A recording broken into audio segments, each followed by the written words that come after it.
What is up, guys, and welcome back to the channel. In today's video, we are going to be discussing if you should actually squat deep, because there seems to be a bit of a split in the squatting conversation right now, where 50% of people say you should only go to parallel, and then the other 50% are like, no, ass to grass, this and that. So I'm going to be going over that today, and I just want to hit on the elephant in the room. If you've seen any of my other videos, you know I have a bit of a broccoli head, but that shit's been cut now because for my bodybuilding show, I said I was going to cut it. You know, if the hair is smaller, everything else looks bigger. And I actually do think if I just look at myself in the mirror, I think I look a little bit bigger with shorter hair. So that's the elephant in the room. I'm 9 days out, but let's get into the actual video.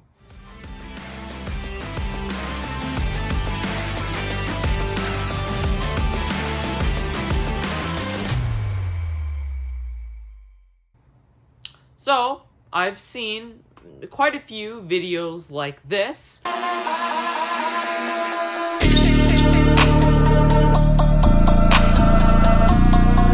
where it's basically like, nope, squats are parallel, squatting deep, bad for your knees, probably not going to lead to as much growth, this and that. So let's go over that. So I think for the majority of people, squatting that low, if you're not accustomed to it, is actually not good.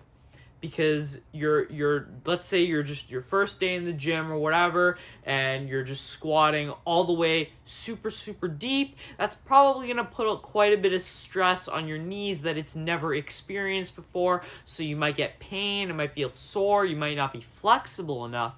So for those specific people, or let's say maybe you have a knee injury. I know anyway, Dwayne "The Rock" Johnson or whatever, Mr. Croc Johnson, Croculus. If you look at him like leg pressing or lunging or whatever, bro is just not getting a lot of knee flexion. He really doesn't go that low at all. And you're like, oh, well, look at his quads. He's natural, right? Look, he's got massive legs and this and that. Yeah, well, one, he's The Rock, so he's got great genetics. And two, he's definitely not natural. So what's the answer then? Should you squat low? Well, I think squatting low all the way down, you've definitely seen me use blocks and stuff, all these different techniques to get my ass to touch the grass. So I think, yes, the stretch literature, in my opinion, is very, very convincing. And I do think that increasing that range of motion will result in more growth. But it's just not, many people can't go that low because their knees hurt and stuff like that. So this is what I would recommend to a lot of people who experience that. You need to progressive overload. We talk about progressive overloading in the gym by adding a little bit of weight or an extra rep or just going a little bit harder every single session.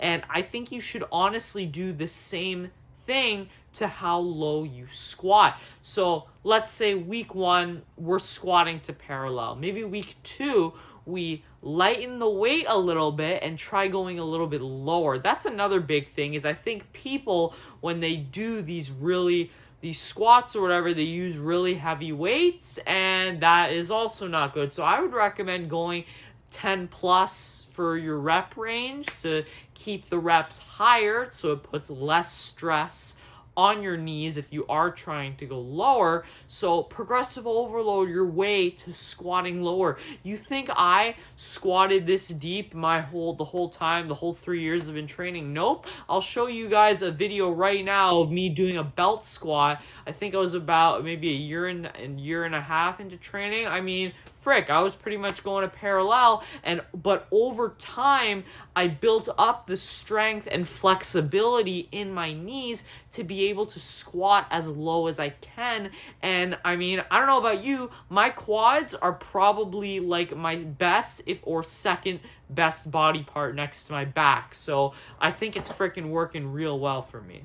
And you're probably like, well, you must have, like, to be able to squat like that, you must have some crazy mobility routine. But the truth is, I don't. I literally have no mobility routine whatsoever. And I don't stretch. I mean, I stretch, but I stretch when I'm lifting. Because I lift at these such long muscle lengths, I'm actually stretching all the time. Like, my hamstring flexibility is unbelievable, and I never do hamstring stretches just because I go so deep on RDLs and I do really stretched ranges of motion when I do leg curls. So I think people saying, oh, if you squat deep, you're gonna get bad knees, I don't buy that shit.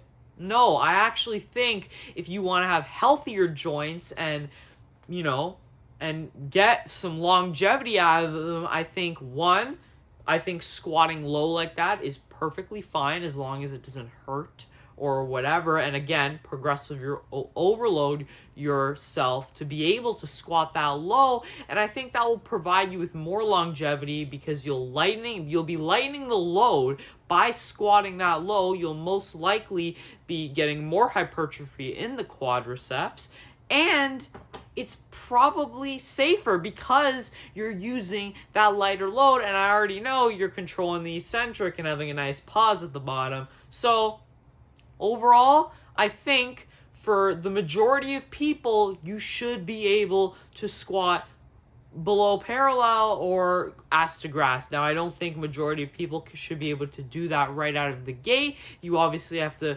again, progressive overload your way to doing that, but I think once you do get to those extreme ranges of motions, you're going to realize that this is not only better for your joint health, but it's also going to get you even bigger quads. So that's my little spiel, guys. Let me know in the comments if you guys agree with it. I'm totally open to any opinions or suggestions you guys have. If you agree with me, if you don't, that's completely okay. Comment section down below. And if you did enjoy this video, make sure to hit that like button, subscribe if you're new here, and I will see you in the next one. Peace.